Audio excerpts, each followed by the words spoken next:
జై శ్రీరామ్, అందరికీ నమస్కారం. వెల్కమ్ టు న్యూస్ అఖండ. నేను మీ కస్తూరి శ్రీధర్. ఇజ్రాయెల్ దమ్మేంటో చెప్పడానికి ఈ న్యూస్ ఒక చిన్న ఉదాహరణ మాత్రమే. చూడండి, వాళ్ళ దమ్ము, వాళ్ళ ధైర్యం, వాళ్ళ సాహసం ఏ స్థాయిలో ఉంటుందో, వాళ్ళ టార్గెట్లు ఏ విధంగా వాళ్ళు చేరుకుంటారో చెప్పేందుకు కేవలం ఇది ఒక ఉదాహరణ మాత్రమే. ఇంక అసలు విషయానికి వస్తే మొసాద్.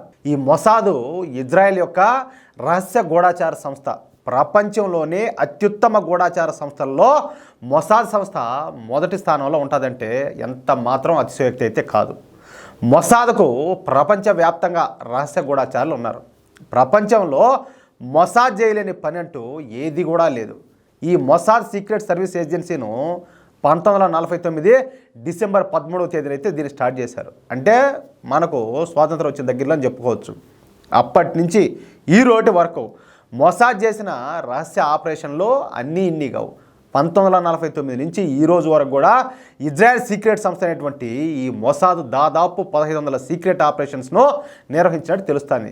వాటిలో 1470 ఆపరేషన్స్ 100% విజయవంతమైనాయంటే మొసాద్ సత్తా ఏమిటో, మొసాద్ సామర్థ్యం ఏంటో ఇప్పటికీ మీకు అర్థమైపోయింటుంది. చూడండి, అంటే 1500 ఆపరేషన్స్లో 1470 100% సక్సెస్ అంటే ఇంక వాళ్ళు ఎట్లుంటారా? మెరుపును మనం చూడలేమో, వాళ్ళ రూపంలో చూడొచ్చు. అంటే అలా ఉంటారని చెప్పుకోవచ్చు అనమాట. ఉదాహరణకు ఇక మొసాద్ సీక్రెట్ సర్వీస్ ఏజెంట్లు ఉపయోగించే పరికరాలు కావచ్చు, లాజిస్టిక్స్, టెక్నాలజీలను అమెరికా కూడా ఉపయోగించలేదు. అంత అడ్వాన్స్డ్గా మొసాద్ అయితే పనిచేస్తూ ఉంటుంది.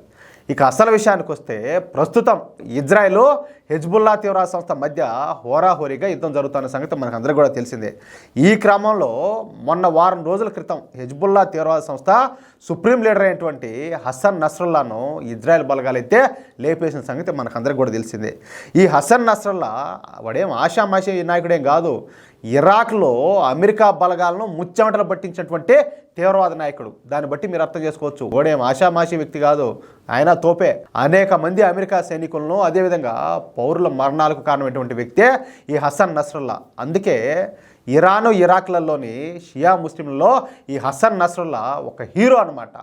సహజంగా ఎక్కడైనా కూడా ఎవరైనా మంచి పని చేస్తే వాళ్ళని హీరో అంటారు. కానీ ఈ జిహాదీ ప్రపంచంలో మాత్రం తీవ్రవాద దాడులు, బాంబు పేలుళ్ళు, మానవహం సృష్టించిన వాళ్ళను హీరోలుగా వివరణిస్తారు. చూడండి ఎంత దారుణమో, ఎంత దౌర్భాగ్యమో, ఎంత దరిద్రమో చూడండి. వాళ్ళను యుద్ధ వీరులుగా గుర్తిస్తారు. ఇక ఈ హసన్ నస్రుల్లా మరణించిన తర్వాత మన దేశంలో కూడా కొన్ని ప్రాంతాల్లో ఆ తీవ్రవాదికి సంతాపం ప్రకటించి ఓయమ్మ నివాళులు, ర్యాలీలు చాలానే చేశారు కొన్నిసార్లు అయితే. దాని గురించి నేను ఇంతకుముందు ఒక వీడియో కూడా చెప్పా. ఇక హసన్ నస్రుల్లా తర్వాత అంతటి సమర్థవంతమైన నాయకుడి కోసం హెజ్బుల్లా తీవ్రవాద సంస్థ ఒక కమిటీని అయితే వేసింది.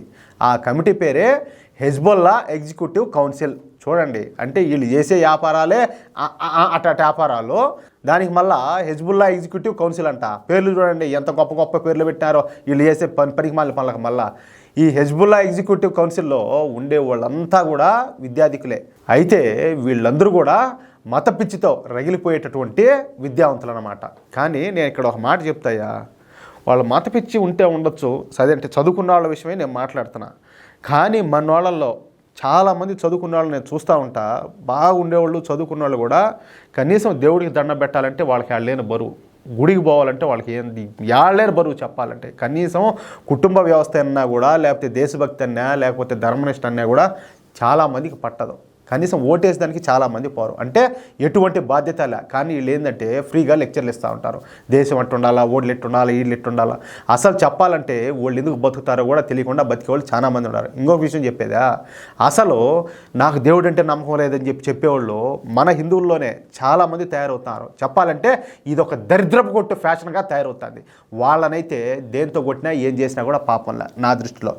మీ అభిప్రాయం ఏందో దీనికి సంబంధించి ఖచ్చితంగా కామెంట్ పెట్టండి. ఎందుకంటే వాళ్ళకి ఎట్టుండాలంటే పడితే మళ్ళీ నెక్స్ట్ లెవెల్లో ఉండాలి. ఇంకెవడు కూడా మనం చూడంగా మనం వినంగా అట్ట మాటలు ఎవరు కూడా మాట్లాడకూడదు. ఏది నాకు దేవుడు అంటే నమ్మకం లేదని కానీ, నేను దేవుడిని పూజించనని కానీ, ఊరికే ఎన్ని మాటలు మాట్లాడుతూ ఉంటారు. ఇంకొక మాట చెప్పాలంటే బానిస బతుకులు బతికేదానికి కొన్ని అర్హతలు ఉంటాయన్నమాట.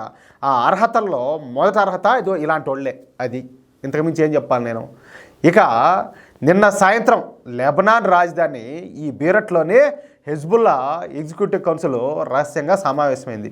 ఈ సమావేశంలో హెజ్బుల్లా చీఫ్గా జిహాదీ కౌన్సిల్ హెడ్ అయినటువంటి హషీమ్ సఫీ ఆల్ దిన్ పేరు చూడండి ఎంత పొడుగున్నదో, 4 పేర్లు పెట్టుకున్నాడు.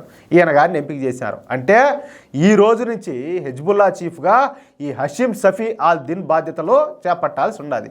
అయితే ఈ విషయాన్ని ఎట్టా కనిపెట్టిందో కానీ మొసాద్ అయితే కనిపెట్టేసిందియా. నిజానికి ఈ సమావేశం రహస్యంగా జరిగింది. పైగా హెజ్బుల్లా చీఫ్ పేరును ఇంకా ప్రకటించాల. పైగా అసలు ఈ విషయం హెజ్బుల్లా తీవ్రవాదులకు కూడా తెలియదు. అంటే దాన్ని బట్టి మీరు అర్థం చేసుకోండి మొసాదు ఎంత యాక్టివ్గా ఉంటుందో, వాళ్ళ కార్యకలాపాలు ఎంత స్పీడ్గా ఉంటాయో. కానీ ఈ విషయాన్ని అయితే ఇజ్రాయెల్ గూఢాచార సంస్థ అయినటువంటి మొసాద్ మాత్రం కనిపెట్టేసింది. అంతేకాకుండా ఈ హషీమ్ సఫీ ఆల్ దిన్ను లెబనాన్లోనే ఉన్నాడన్న విషయాన్ని మొసాద్ అయితే గుర్తించింది. అంతే, ఇక వేట అయితే ప్రారంభమైందా. చిరతపులు వేటాడితే ఎట్టుంటుందా ఆ మాదిరిగా ఈ ఆపరేషన్కు ఆపరేషన్ ఫ్రైడే అని పేరు పెట్టినారు. అంతేకాకుండా లెబనాన్లో ఉన్నటువంటి తమ ఏజెంట్లందరినీ కూడా మొసాద్ అయితే యాక్టివేట్ చేసింది. ఫైనల్గా ఈ హషీమ్ సఫీ ఆల్ దిన్ను ఉత్తర బీరట్లోని ఒక రహస్య భూగర్భంలో ఉన్నాడని మొసాద్ అయితే కనిపెట్టింది. అంతే, ఇక ఆ ప్రాంతం మీద ఏకంగా 120 అత్యంత శక్తివంతమైనటువంటి మిసైల్స్ని అయితే ప్రయోగించింది.